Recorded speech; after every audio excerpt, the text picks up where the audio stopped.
Hello, this is Brother Kevin, and we're going to continue in our series, The Law of Genesis. Today we're going to be taking a look at the fifth day and part of the sixth day. And as I said in the last video, things are now starting to repeat themselves. And this is very important because we see this repetition because this is the primary way the kingdom functions.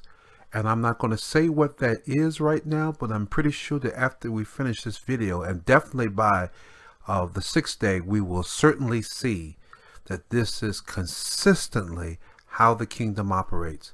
So now turn to Genesis chapter 1, and we're going to start at verse 21.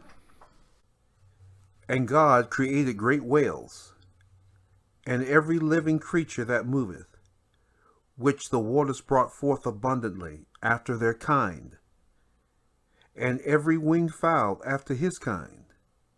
And God saw that it was good. And God blessed them, saying, Be fruitful and multiply, and fill the waters in the seas, and let fowl multiply in the earth. And the evening and the morning was the fifth day. Now we're going to begin the sixth day. And God said, Let the earth bring forth the living creature after his kind, cattle and creeping thing, and beast of the earth after his kind. And it was so. And God made the beasts of the earth after his kind, and cattle after their kind, and everything that creepeth upon the earth after his kind. And God saw that it was good. Now, have you noticed now, we've taken the fifth day and part of the sixth day, and you really see that it's a repetition. And I think you can guess it. There's that every seed or everything has seed within itself, whether it be cattle, whether it be the whales, whether it be the fowls. And as we'll see later, even mankind, everything has seed within itself, okay, to bring forth more of the same kind or species. So I just want to let you know right now that this repetition is something that you need to be sensitive to, because this is how the kingdom operates. Once we break camp out of the Genesis passages 1, 2, and 3, we will move to one of the passage in Genesis, probably chapter 8 more than likely, in Noah's time. And then we're going to jump right into the New Testament, and we're going to see it from that perspective. But from Genesis 3 on, it just expands. So let's take a look at a few things that we need to put our attention on. God said, Let there be every living creature, or let there be great whales, and every living creature that moveth, which the waters brought forth abundantly after their kind. This is the thing, after their kind. This is whatever it is you want to bring forth, you have to put the same kind. Whatever you want to bring forth in the earth realm.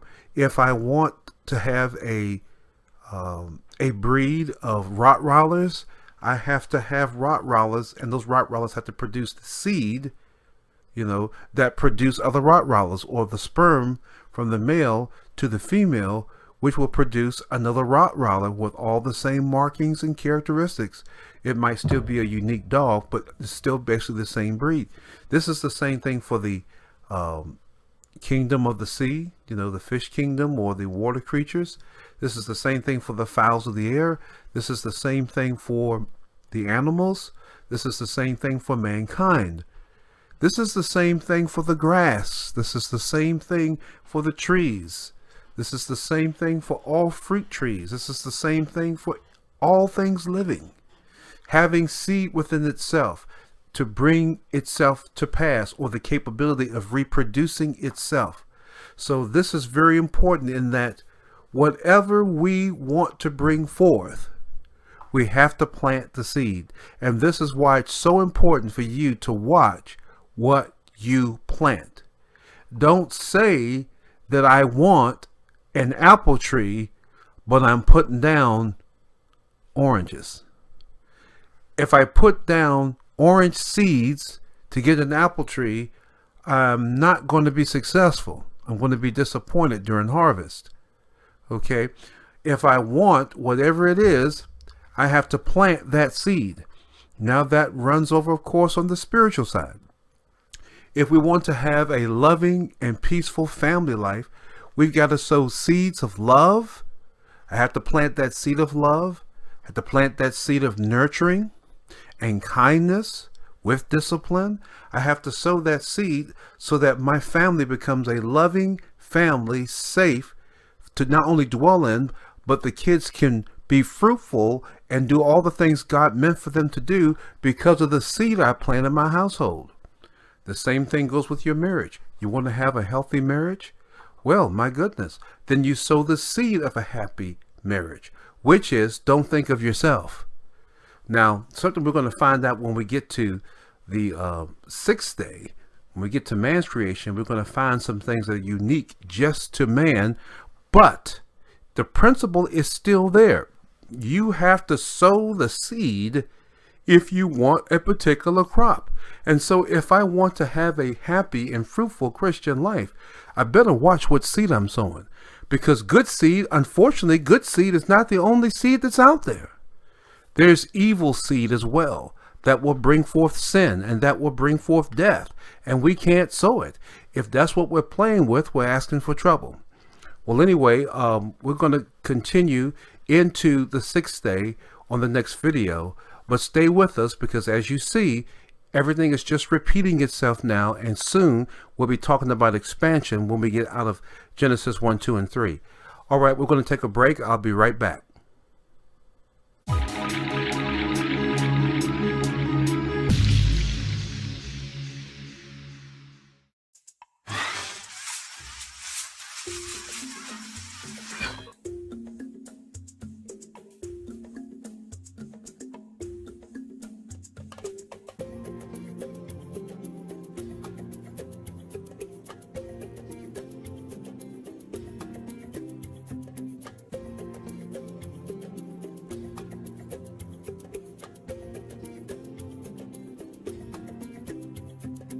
There's so much love, so much at this school for handicapped children.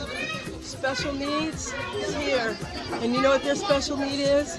You. Someone like you that can help out this school. That's their greatest need. It's not just the challenges they have to go over in a fourth world country, but they need you. 3, 4, 5.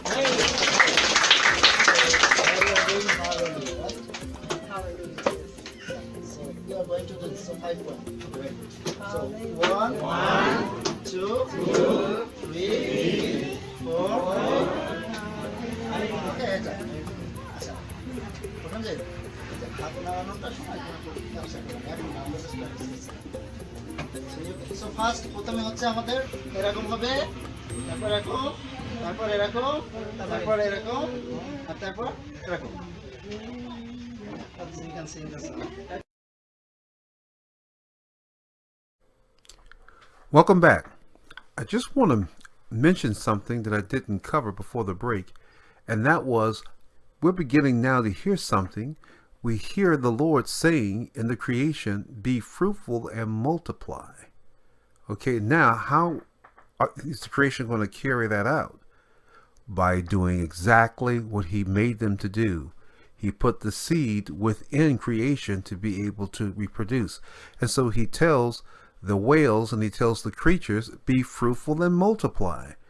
In other words, the whole concept of the Great Commission goes all the way back to Genesis.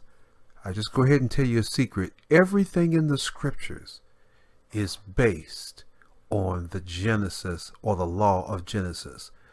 Well, anyway, I'm going to be getting very excited as we approach the second half of the sixth day because it talks about the creation of man and woman, and this is very, very special. So anyway, God bless you, and I will see you in the next video. Bye-bye.